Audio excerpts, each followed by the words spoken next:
wanted to start off today with Nebraska, a big weekend for the Husker football team.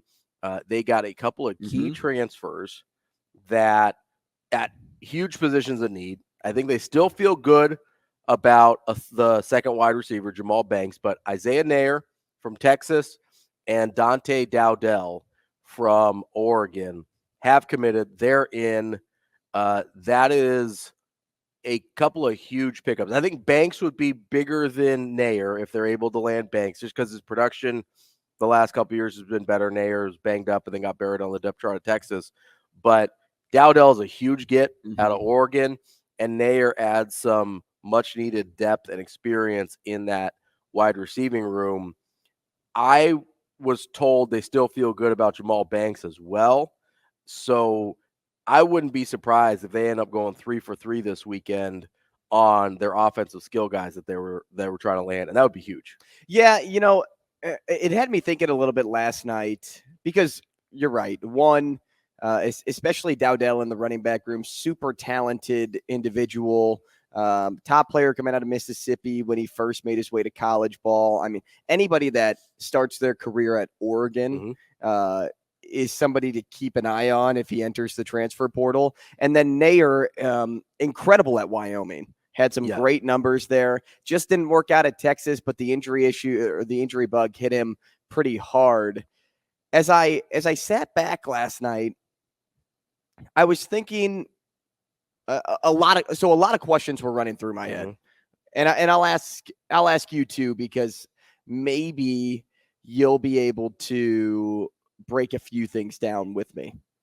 So where were you at in terms of team completement before these signings versus where you are at now? So how far did the needle move when Dowdell's name came across Twitter over the weekend, when Neyor's name came across Twitter over the weekend? How far did it move in terms of overall grade for the offense? Did it go from a B to an A minus? Did it go from a B plus to an A? Okay. And then I was like, okay, well, are you finally comfortable where the offense stands? If this is where everything ends, like, would you like to see more? Was it already good enough in your eyes if these additions didn't happen? So these are the questions that just keep popping into my head. And I thought, okay, one, I think adding depth to the room, that has to be where everybody lands. So I think that last question I asked, was it already good enough? And these are just good depth pieces. Just sits with good depth pieces. Although some people out there may say, no, they were good and I would have been comfortable going into the season with what they had. And, that may be true too.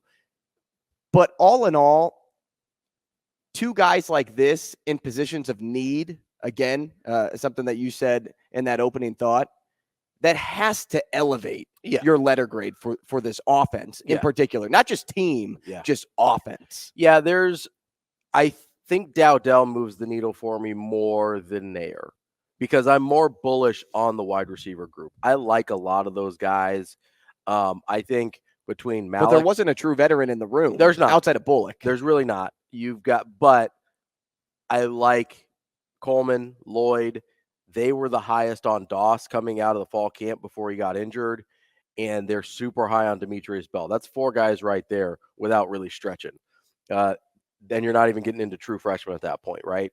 They're super high on Ja'Cory Barney, it sounds like, as a 5th guy. Then you've got Bullock, who got a lot of experience last year. If you're sitting there and Bullock's like your 4th to 6th receiver instead of your 1, 2, or 3, you feel way better. And that's not a knock on Bullock, right? No question. But he was a walk-on for a reason at a certain point, and I'm sure he's gotten a lot better. And you saw some moments where he was an effective receiver for them, but you're way more comfortable if he's in the back half of that group. Good route runner. Good route runner. A really good athlete. I don't know what his ceiling is. He certainly doesn't have the Malachi Coleman, Jaden Doss, Demetrius Bell, Jalen Lloyd ceiling, right? So that's my more concern with Alex Bullock. Josh is on the other side. But who knows? Maybe it's John Bullock. John Bullock. Yeah, Maybe John though moves again and goes to offense. Who knows? He was really good on defense. Please don't move. No, absolutely. Was Josh Bullock the old safety? Was it Josh and Daniel back in the 2000s? Is that who I'm? You're thinking of Josh. Okay, from back in the Pelini days, right? It sounds really familiar. Yes. Okay, I'm confusing the. Never mind, I'm old. Anyway, you solved the mystery. Yeah, I just needed that in my head to make sense. But there's a guy named Josh Bullock that pitched at UNO. Was it him? No, I think Josh and Daniel Bullock played safety for Nebraska back in the mid 2000s. All right, let's do some digging. You know, the best thing he did, the best thing about today is you can look something up in an instant, Ravi. Did you know that? It's terrific. Yeah, he was a second round pick of the Saints out of Nebraska. Okay, I feel better. Is that good? That's not bad. Yeah, he was very good, and then he had the counterpart back in the secondary named Daniel Bullock. Anyway, that's where I was getting confused. Thank you. We are done now on that. Anyway, so they've got stamp it in. Send it off. So I'm more bullish on the wide receiver group than I was on the running back group, just because I worry about the nature of the injuries that the two guys are coming back from. And so I didn't feel as solid on that. I like Emmett Johnson. I know they're really high on Quentin Ives. I'm not sure on Gabe Ervin because Gabe was the hip, right? It was Gabe's hip and Ramir's shoulder.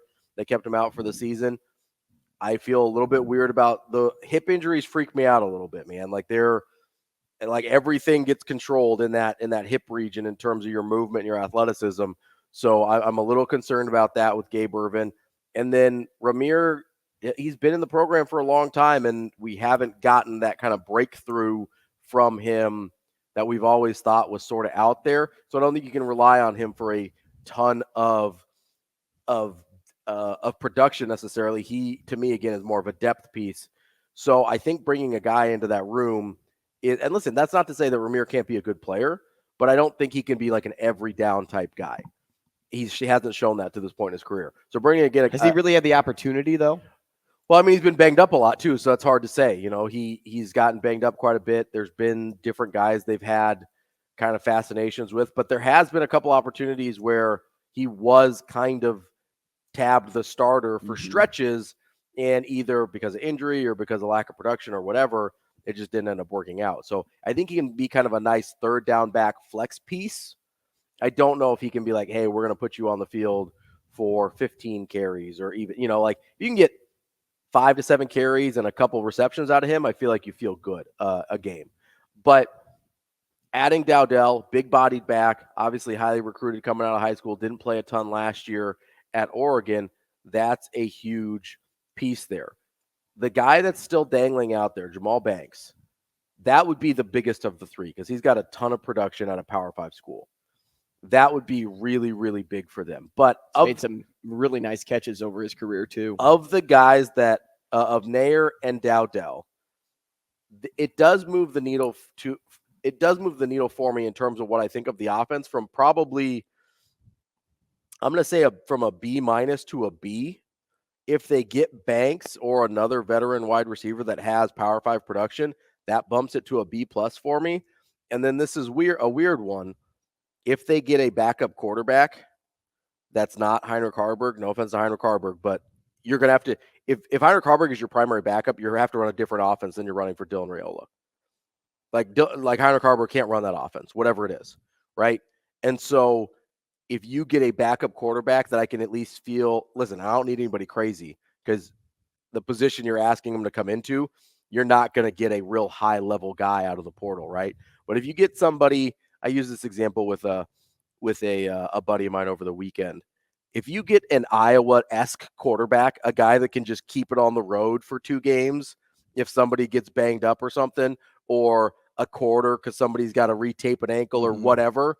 If you just get one of those guys, I would feel better. A guy that can not turn the ball over and at least semi-functionally run the offense without it just totally going into the ditch.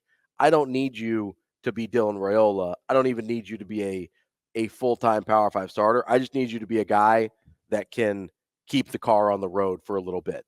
And if you get that guy, all of a sudden I feel like an A- about the offense, which think about where we were even 2 months ago. to say that you feel like the offense is an A-. Well, it helps when you get your quarterback. Yeah, it helps when you have the best when you quarterback. feel the biggest Yes. need It on helps. the field. Yes, 100%. I mean, that takes it from a D+ to that B- by itself, like we were talking Ravi, about. are you saying just instantly slot Dylan Raiola as your starting quarterback? I'm saying that's how I do it. If you're in the coaching staff, you can't do that. You got to see him take a snap first. But yeah, I fully expect him to be the starting quarterback day one. That's my New Year's resolution. Remember, Dylan Raiola, day one starting quarterback. I just don't think you can go into spring and be like, hey, everybody else in this room, he's our number one before we see him take a snap. Like, that's not going to go over well. Even if everybody knows it, it's one of those things. It's like, hey, that's not an out loud thought right now. Like, we don't say those out loud right now. Don't we talk about being honest and transparent with our guys? Listen, if I bet if Danny Kaelin came out for whatever reason, if Danny Kaelin came out and was better than Dylan Raiola and it was unquestionable, I guarantee you Matt Rule would start him. Guarantee it. I don't think there's a world in which that happens. So that's what we're talking about here. Because there's a difference between being honest and transparent and being like, hey, whoever the best guy is going to win the job. That's true. There's also, I don't think, any world with the quarterbacks currently in the room where Dylan Raiola is not the best guy. There's no world that if a guy comes out and balls out more than another player that they wouldn't start. Well, that's what I mean, though. So that's you can be saying both things and have it still be true. Yeah. I still need Dylan Raiola to take a single spring practice snap before I name him my starter. You said a lot of good things, though, in that point. And one that really stuck out to me was the offenses that you'll have to run if you are Dylan Raiola. Yeah, if Harburg's your primary or backup. if you're Heinrich Harburg. Yeah. And right now it looks like Heinrich's going to be the primary backup. I think they want to redshirt Danny, yeah. And if that is the case, again, they're going to have to build more depth in that room. But two, just picture what the Saints do and think that's exactly how Nebraska will operate too. Because that's how they would use You have Harburg. a true pocket passer in Derek Carr, right? Dylan Raiola, more of a pocket passer than a scrambler. Then you have Taysom Hill and Heinrich Harburg, who essentially play the exact same thing. Absolutely, I don't know, and I think this would be interesting. Maybe somebody can look this up who's listening right now, what Taysom Hill's record is as the starting quarterback with the Saints, because I think that could be a good way to justify if when you make a change like that, if it's needed, say when Derek Carr was hurt this year, the change in offensive approach, how well that carries over in an instant. So if anybody can dig that up for me, I'd be curious because, yes, Heinrich's done it before, but Taysom Hill's done it before too.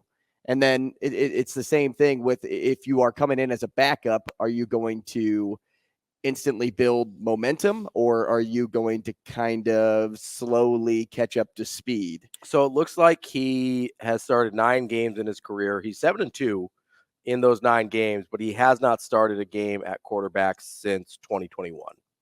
So it's been 2 full seasons at this point since he started a game at quarterback. But in 2020 and 2021, he started 9 games combined and went 7-2. Okay. The passing numbers are okay. They're not bad.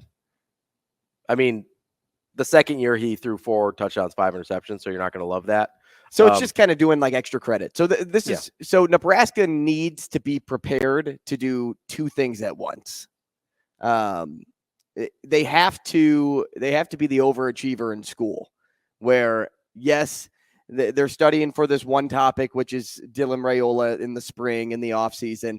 And then, worst case scenario, if it has to boil down to Heinrich, you have to also know how his offense operates opposed to how DR's operates. So being able to stay ahead of the curve, ahead of the game, that will highly benefit them, just like how the Saints work when Taysom Hill is the starter. Yeah, I mean, I would actually fully expect them to have some packages for Heinrich Harburg, whether that throughout the game, yeah. They'll mix some a few Taysom things Hill in. like packages where it's kind of a wildcat, it's a QB run situation.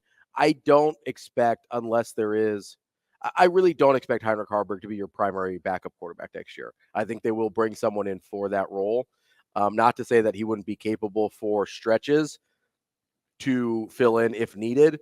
I don't think they want to go that route in terms of just how different the offenses would have to be. Now, speaking of the offense, there is another rumor out there of someone that might be joining Nebraska, and that is former West Virginia, Houston. Is there another Texas Tech OC? Yeah, Oklahoma State OC. I don't. Is it just the two head coaching? It's just jobs? the two head coaching jobs the last 5 years. Dana Holgorsen. If that name sounds familiar to you, it should. He's been the architect of some of the most explosive offenses that we've seen in college football over the last 20 years almost. I mean, if you want to go all the way back to the Oklahoma State and Texas Tech days as a coordinator, he is a disciple of the Mike Leach tree in terms of the spread offense. Yeah, he started at Texas Tech as wide receiver coach back in 2000 and was their offensive coordinator by 2005. So he is a certified offensive, savant, if you will. He knows what he's doing. He's been a head coach since 2011 and just recently left Houston. Got fired. I don't know. That was a little bit of a. It would be more of a. We yeah. pushed you out the door more than hey, I left on good terms. Right, and he's had some really, really good teams at both stops.